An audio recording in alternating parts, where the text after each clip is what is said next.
ஆண்டவரும் இரட்சகருமாய் இருக்கிற இயேசு கிறிஸ்துவின் நாமத்திலே உங்கள் அன்பின் வாழ்த்துக்கள். ஆமென். கர்த்தர் நல்லவராய் இருக்கிறார். அவரை ஆராதிக்கும்படி, அவருடைய வார்த்தையை கேட்கும்படி வந்திருக்கிற நீங்களும் நானும் பாக்கியவான்களா இருக்கிறோம். ஹல்லேலூயா. ஆமென். கர்த்தர் நல்லவர். இன்னைக்கு கொஞ்ச நேரமா இருந்தாலும் ஒரு சில காரியங்களை மாத்திரம் நம்ம என்ன பண்ண போறோம், தியானிக்க போகிறோம். கர்த்தர் நல்லவர். இன்னைக்கு இயேசு கிறிஸ்துவனுடைய மீட்பின் மேன்மையை பத்தி நம்ம என்ன பண்ண போறோம்னா இன்னைக்கு நம்ம கற்றுக்கொள்ள போகிறோம். ஏன்னா ஏசப்பா நம்மளை ரட்சித்திருக்கிறார், நம்முடைய ரட்சகர் நம்மளை மீட்டிருக்கிறார்னு சொல்லி எல்லாருக்குமே தெரியும். ஆனா எதிலிருந்து நம்மை மீட்டார்? இயேசு ரட்சகர் சொல்லுகிறோம். எதிலிருந்து நம்மை ரட்சித்தார்? ஒரு சில பாவ பழக்கங்கள் அதுல இருந்து ரட்சித்ததுனால அவர் பேர் ரட்சகரா, அல்லது எனக்கு வியாதியிலிருந்து என்னை விடுதலை தந்தார் அதனால அவர் பெயர் ரட்சகரா, அல்லது கடன் பிரச்சனையிலிருந்து என்னை மீட்டார் அதனால அவர் பெயர் ரட்சகரா? உண்மையாகவே அவர் ரட்சகர் அப்படின்னு சொல்லப்படுவதற்கு எந்த காரியத்திலிருந்து உங்களையும் என்னையும் கர்த்தர் ரட்சித்தார் அப்படிங்கிறத என்ன பண்ண போறோம், கற்றுக்கொள்ள போகிறோம். கண்டிப்பா உங்களுக்கு ரொம்ப பிரயோஜனமா இருக்குன்னு சொல்லி நான் நம்புறேன். கர்த்தர் நல்லவர். ஆவியானவர் நம்மோடு பேசுவாராக. எல்லாரும் திருப்பிக் கொள்வோம். ரோமருக்கு எழுதின நிருபம் 3வது அதிகாரம் 23வது வசனம் நான் வாசிக்கிறேன். ரோமர் 3:23. எல்லாரும் பாவம் செய்து தேவ மகிமையற்றவர்களாகி, மறுபடியும் வாசிக்கிறேன். எல்லாரும் பாவம் செய்து தேவ மகிமையற்றவர்களாகி. பாருங்க, இந்த உலகத்தில் இருக்கிற எல்லாருமே பாவம் செய்தவர்கள். நம்ம பாவின்னு ஒத்துக்கிறது ரொம்ப ஈஸி, அப்படித்தானே? யாருமே கேட்டாலும் ஆமாப்பா நான் ஒரு பெரிய பாவி அப்படின்னு சொல்லுவாங்க. யாருமே கேட்டாலும் நீங்க பாவி, ஆமாப்பா நான் ஒரு பெரிய பாவி, பாரு என் வாழ்க்கையை பாரு, நான் செஞ்ச பாவத்தினாலதான் இவ்வளவு அனுபவிக்கிறேன் அப்படின்னு சொல்லி யாருமே கேட்டாலுமே என்ன பண்ணுவாங்க, சொல்லுவாங்க. சரி, இப்போ உங்களுக்கு ஒரு கேள்வி. நாம் பாவம் செய்ததுனால நாம் பாவிகள் ஆனோமா, இல்லனா நம்ம பிறக்கும் போதே பாவிகளா பிறந்தோமா? சரி, கரெக்டா சொல்லிட்டீங்களே. அப்படியா?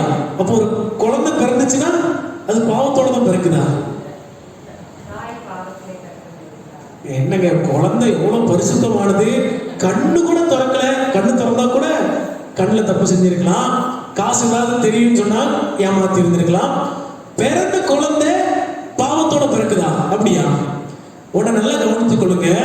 நீங்களும் நானும் பாவம் செய்ததினால் பாவிகள் அல்ல, ஆதாமினுடைய சந்ததியில் வந்ததினால நீங்களும் நானும் பாவிகள்.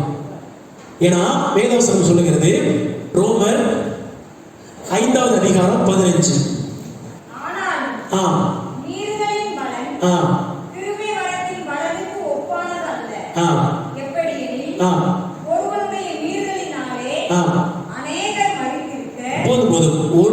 ஒருவனுடைய மீறுதலினாலே அநேகர் மரித்திருக்க. இன்னொரு வசனம் வாசிக்கிறேன், 5:17. அல்லாமலும் ஒருவனுடைய மீறுதலினாலே அந்த ஒருவன் மூலமாய் மரணம் ஆண்டு கொண்டிருக்க. பாருங்க, இங்க ஒருவன் யாரை குறிக்குதுன்னா முந்தின ஆதாம் அல்லது முதல் ஆதாம். ஆண்டவர் ஆதாமை ஆண்டவருடைய சாயலிலே படைத்தார். ஆனால் ஆதாம் ஏவாளும் வஞ்சிக்கப்பட்டு விழுந்து போயிட்டாங்க. இப்போ அந்த ஒரு ஆதாம், அந்த நபர் பாவம் செய்ததினாலே அவருடைய சந்ததியில் பிறக்கிற யாரா இருந்தாலும் சரி, நல்லா கவனிங்க, யாரா இருந்தாலும் சரி, ஒரு குழந்தை பச்சிளம் குழந்தையா இருந்தாலும் சரி, அது எப்படி பிறக்குது? பாவத்தோட தான் பிறக்குது. நாம சொல்லிடலாம், உலகத்தினுடைய கணக்கு என்னன்னா, உலகத்தின் கூற்று அப்படி என்னன்னா, ஒரு குறிப்பிட்ட சமுதாய மக்கள் பாவம் செய்வாங்க, அல்லது சொல்லுவாங்க பெத்தவன் கொலகாரன், அவன் பிள்ளை எப்படி இருக்க போகுது இப்படின்னு சொல்லுவாங்க. உலகத்தின் கூற்று, குறிப்பிட்ட சமுதாயத்தினரே பாவிகள் தான், அல்லது பெத்தவங்க அப்படி அதனால பிள்ளைகள் அப்படி, அதனால அவன் பாவம் செய்கிறான், அவன் மூலமா பாவம் வருகிறது. ஆனா பைபிளின் கூற்று என்னன்னா, ஆதாம் பாவம் செய்ததினாலே நமக்குள்ள பாவம் வந்தது, அதனால நாம் என்ன பண்ணுகிறோம், பாவம் செய்கிறோம். அப்ப நல்லா கவனித்துக் கொள்ளுங்க, உங்களையும் என்னையும் பாவம் செய்ய வைக்கிறது என்னதுன்னா உங்களுடைய சூழ்நிலைகளோ நம்முடைய சூழ்நிலைகளோ அல்ல, நமக்குள்ள இருக்கிற அந்த பாவ சுபாவம். அது யாருக்கு இருந்து வந்ததா? முந்தின ஆதாமாகிய ஆதாம் கிட்ட இருந்து தான் நமக்கு வந்தது. அப்ப இதுக்கு என்னதான் பண்றது? இதுக்கு என்னதான் தீர்வு? வேதவசனம் சொல்லுகிறது, நான் விரும்புகிறதை செய்யாமல் விரும்பாததையே செய்கிறேன். வசனம் சொல்லுது எப்படி எனில், ரோமர் 7:15, எப்படி எனில் நான் செய்கிறது எனக்கே சம்மதி இல்லை, நான் விரும்புகிறதை செய்யாமல் நான் வெறுக்கிறதையே செய்கிறேன்.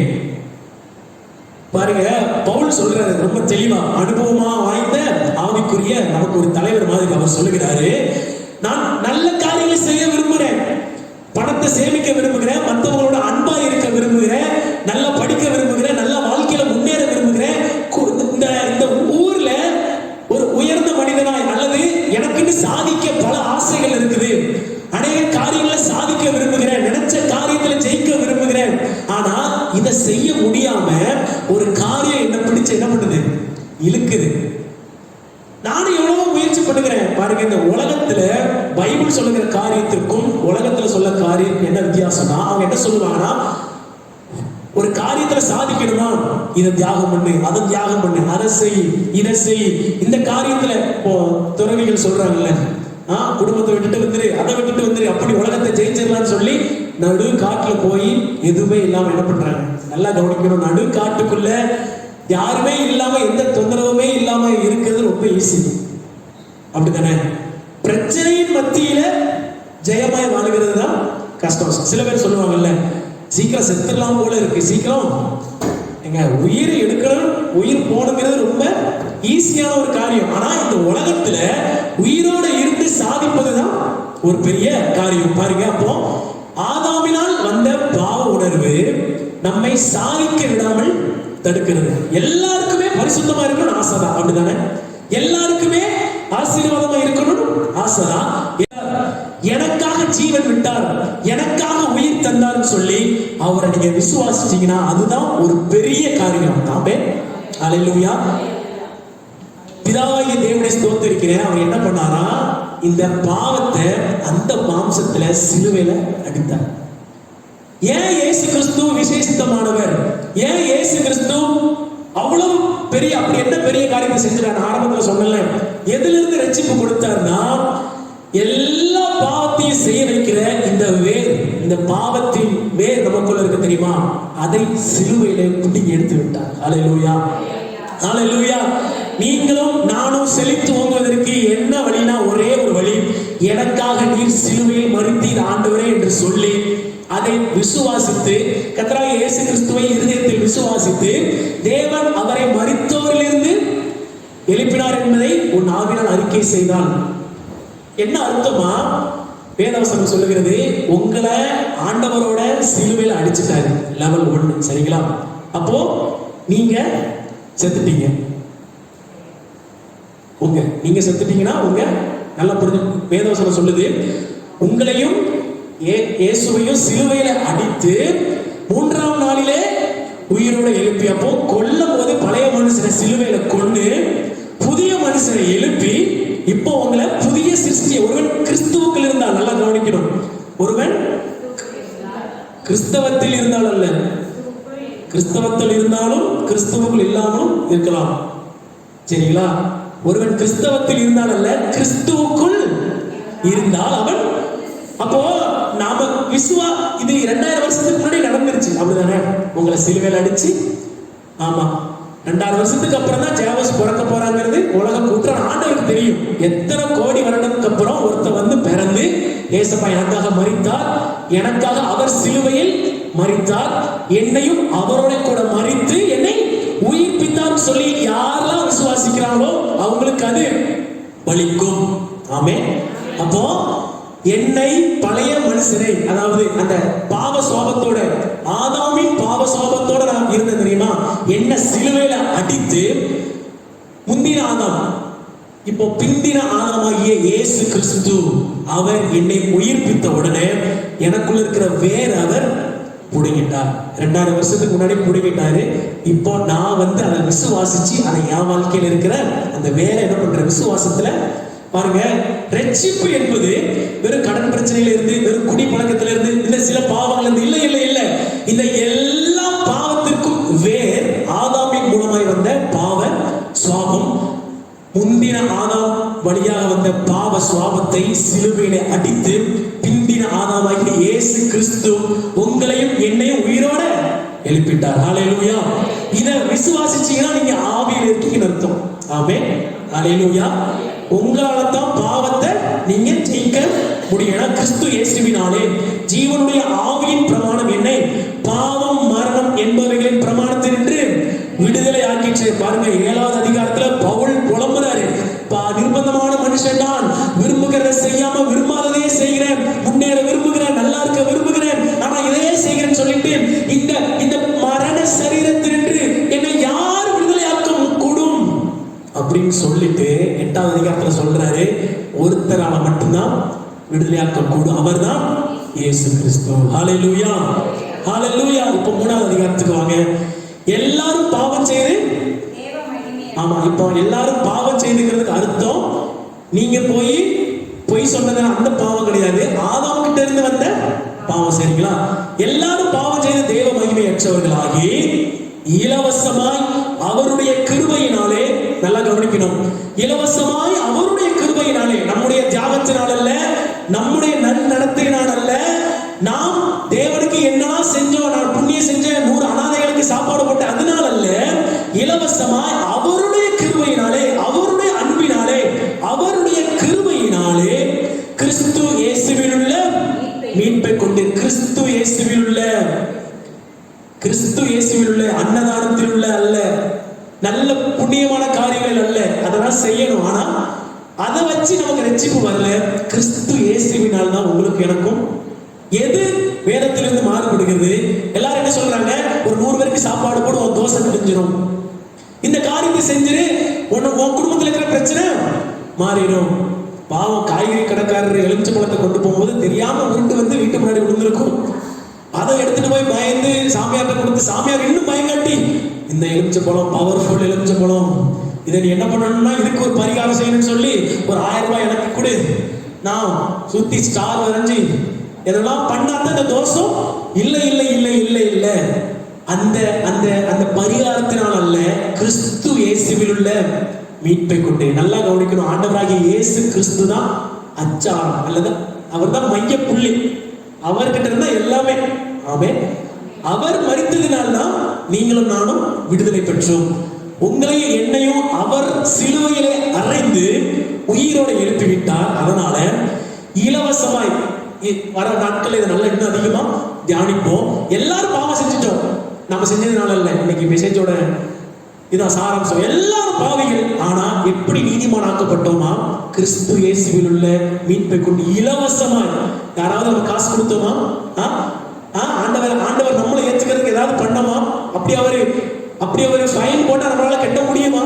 நம்முடைய பாவங்கள் எத்தனை கோடி பாவங்கள், ஆனா இலவசமாய் அவருடைய கிருபையினாலே ஏசப்பாவில் உள்ள மீட்பை கொண்டு நீதிமான்களாக்க.